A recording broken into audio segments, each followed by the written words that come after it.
Hello, everyone, and welcome to another episode of Deep Dive Spectrum. I'm your host, author, joined by my amazing co host, Sam. Hey, everyone. Thanks for tuning in. Today, we're tackling a critical and controversial topic, Google's site reputation abuse policy.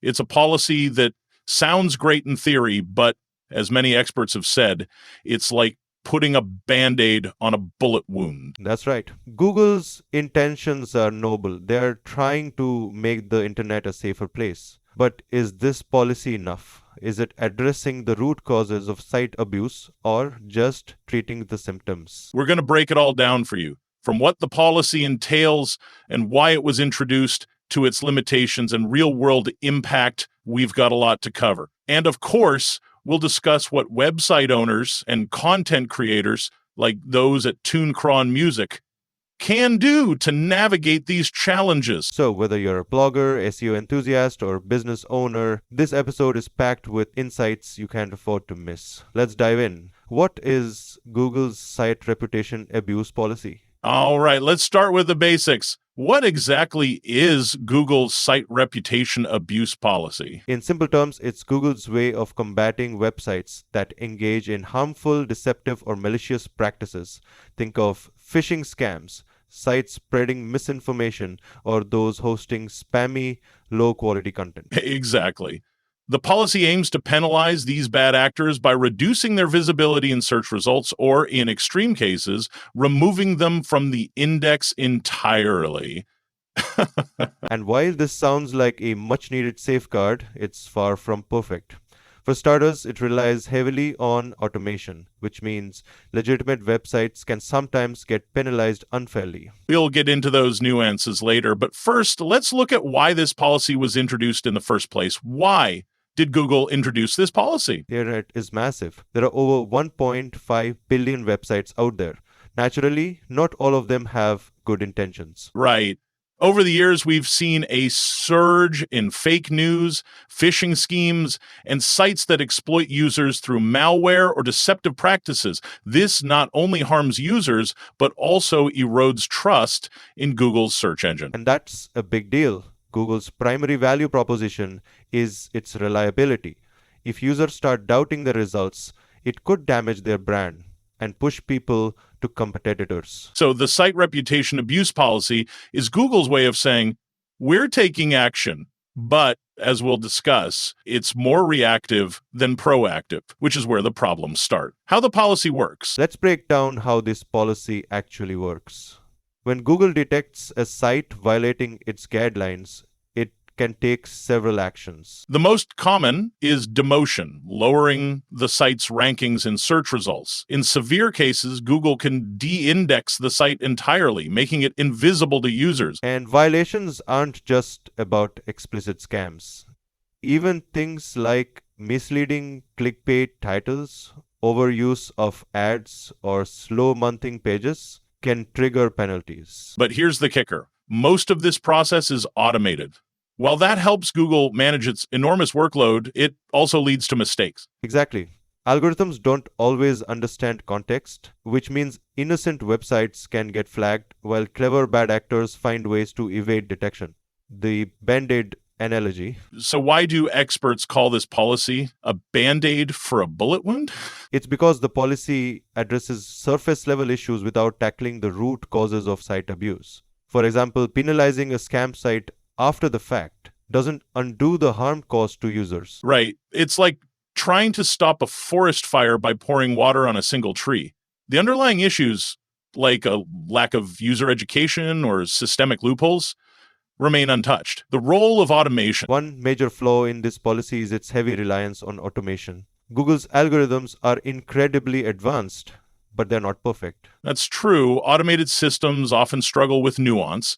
For example, a satirical site might get flagged for misinformation, or a small business might face penalties for a minor oversight. And when legitimate websites like Smithsonian or TuneCron Music are penalized, it's not just frustrating, it's financially devastating.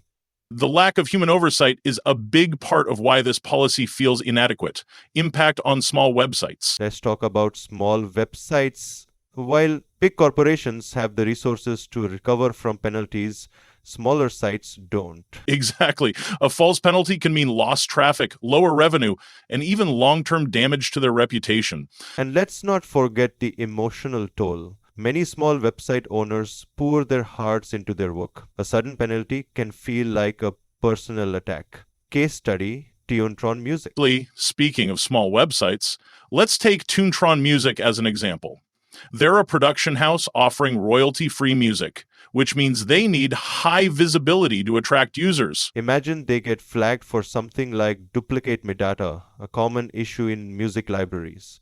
Even if it's an innocent mistake, the penalty could hurt their rankings and make it harder for users to find them. And recovering from that isn't easy. It often requires technical expertise, which smaller teams might not have. Actually, I think its false experiences are actually easy to learn. There are countless examples of this policy backfiring. One case involved a non-profit organization that was penalized for spammy content, even though their site was entirely legitimate. And these mistakes aren't rare. According to some reports, Google's algorithms misclassify content around 10-15% of the time. That's a big number when you consider the scale of the internet. User behavior and education. Another issue is that this policy doesn't address user behavior. Why do people fall for scams or click on misleading links in the first place? That's a great point. Educating users to recognize red flags could be far more effective than penalizing sites after the fact. Exactly. For example, adding disclaimers or prompts warning users about potentially harmful sites could go a long way. Transparency issues. One of the biggest complaints about this policy is its lack of transparency. That's true. Website owners often don't know why they have been penalized, which makes it difficult to fix the issue. Google's feedback system needs to be more robust. Clearer guidelines and better communication could prevent a lot of these problems. Alternatives to the current approach. So what are the alternatives? How can Google address these issues more effectively? For starters, they could invest more in manual reviews. While it's not as scalable as automation, it would add a layer of nuance that algorithms lack. And they could work more closely with website owners, offering support rather than just handing out penalties. The role of community reporting. Another potential solution is community reporting. Users could flag suspicious sites, giving Google more data to work with. That's a great idea. It would create a sense of accountability and make the internet safer for everyone. How this affects content creators. Well, let's not forget content creators. For platforms like Tuntron Music, reputation is everything. A single penalty can make users question their credibility. And that's why it's so important to stay proactive. Regular audits and compliance checks can help you avoid penalties. Tips for website owners. So, what can website owners do to protect themselves? First, use tools like Google Search Console to monitor your site's health. Address warnings promptly and stay updated on Google's guidelines. And don't cut corners. High-quality content, transparent practices, and a user-friendly design are your best defenses. Final thoughts. So, what's the takeaway? While Google's site reputation abuse policy has good intentions, it's not enough to address the deeper issues. That's right. It's up to all of us, Google, website owners, and users, to work towards a safer, more trustworthy internet. Thanks for joining us on this deep dive into a complex topic. Don't forget to subscribe to Deep Dive Spectrum for more insights and check out Spinting In for royalty-free music to elevate your projects. And if you're a creator, stay tuned to Tuntron Music for the latest updates and resources. This has been a great chat. It really has. Before we sign off, we have a message. Hey everyone, welcome to our podcasts.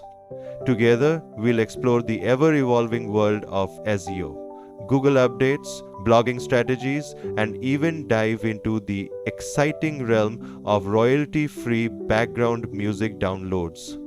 In this fast-pacing digital age, staying ahead is crucial, and we're here to bring you actionable tips and meaningful insights. Each month, we team up with diverse industry experts, SEO specialists, content creators, tech innovators, and music curators to bring you engaging discussions on the latest SEO trends and algorithm updates, how Google's changes impact your online visibility, proven blogging techniques to amplify your success, the best sources for royalty-free music to elevate your creative projects. Whether you're a blogger, marketer, or simply curious about the digital landscape, our podcast is designed to inform, inspire, and entertain you.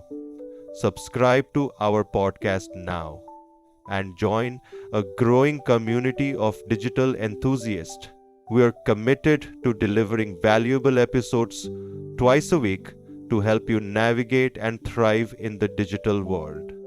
This month, we're thrilled to present insightful conversations with professionals from various fields, each sharing their unique takes on SEO, Google updates, blogging, and royalty-free music. Let us be your trusted guide for mastering SEO strategies and discovering music that complements your content perfectly. We'd love to hear from you. Please share your thoughts, suggestions, and questions in the comments. And don't forget to spread the word to anyone who could benefit from our insights. Alright, thanks for joining us. Thank you all. Remember, the conversation doesn't have to end here. Absolutely. Until next time, keep optimizing and stay ahead of the curve. Take care, everyone. See you in the next episode.